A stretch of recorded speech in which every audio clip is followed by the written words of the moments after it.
Hi, today I'll cover how to run Ory products with cloud so you could start fidgeting with Ory faster. So the first thing is to create cloud server, create droplet in DigitalOcean. We go to Marketplace, pick Docker on Ubuntu, we go with the cheapest plans, we add some extra volume. It's okay. Yeah, you should go with SSH server, but we will go with password because it's faster for the tutorial. Now, let's pick a better hostname and create droplet. Now, this takes a bit of time.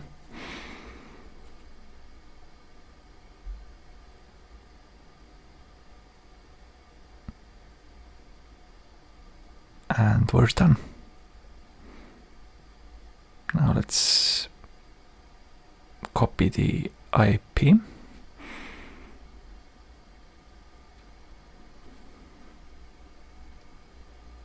Open the terminal. You can use command line. Any command line works. SSH root at IP.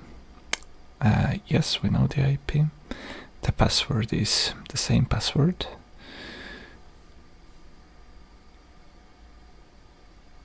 Now we can start with the Quickstart tutorial.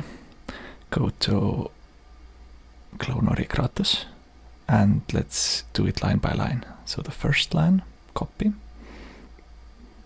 paste,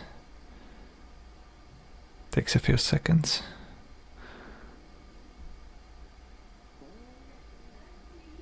Then we go to the Kratos folder that this git cloning did. Now we do git checkout. And let's try the docker compose command. If you want to do it in localhost with a Linux machine, it is that easy. You just go with the commands in the command line and it should work.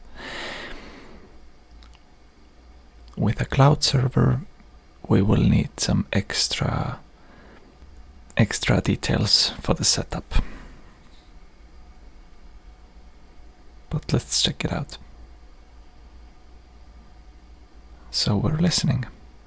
Let's connect to the FTP server real fast. We pick an IP, write SFTP, and the IP, quick connect. Okay, and wrong password, and let's try again, and 22, and quick connect, and we're in. Now let's check the folder out. Now before we go, let's see why it doesn't work out of the box. So let's copy the IP, add port 4455, and we'll see that it redirects itself to the localhost IP. But as you can see, the server worked because it changed the URL and everything. Now spam Ctrl+C to gracefully stop it. As you can see, we used two config files. They are located in this Kratos folder right here. Let's drag and drop them and then open it up in your favorite code editor, where I use Visual Studio Code.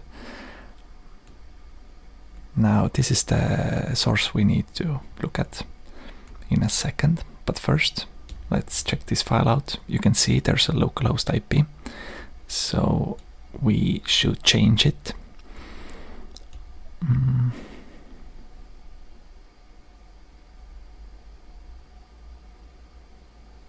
Copy, paste, and overwrite.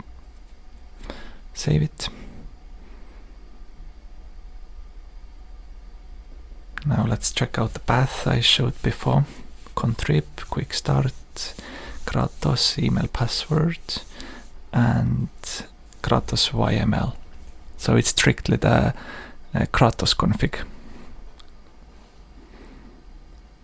while the other one was the server config. As you can see, we have a bunch of localhost IPs here. We replace them all. Save. Yeah, sure. Let's change the cookie. You should check out all the other settings here as well.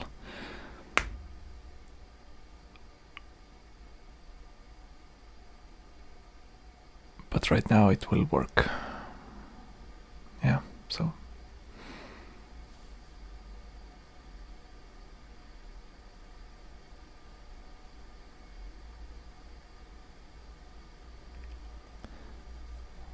Let's go back to the Kratos folder. Let's update the standalone version 2. And it should work now once we do the command.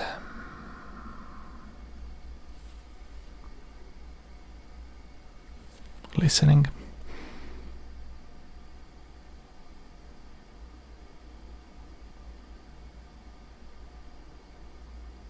For 455. And voila, we can log in. If we have a user, we can create a new user. So let's create a new user. Let's go. GG.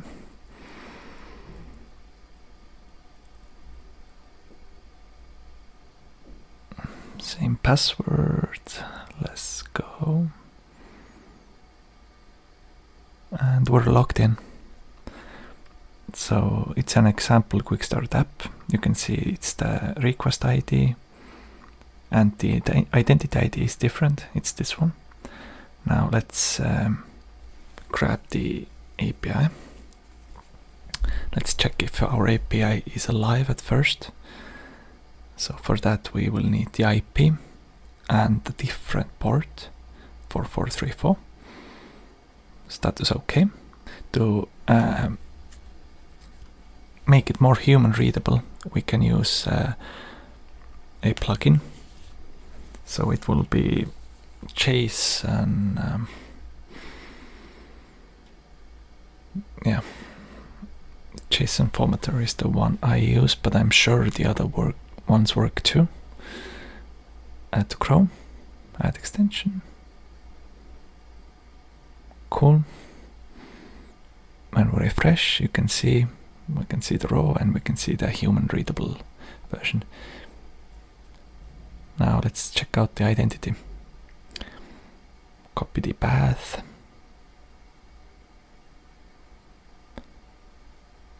And yeah, doesn't work because we don't have the identity yet. Let's put it in there. And voila, it works. Now, the thing you should keep in mind is that this API is not inherently safe. As you can see, anyone can access it via the browser and can check out the user details, and you don't really want that. So if you want to give access to the API to the customer, you will need to integrate the Ory Auth keeper. But if you just want to use it for the backend of your project, you can whitelist your backend IP and access it via this IP. So thank you for watching. Enjoy. Bye.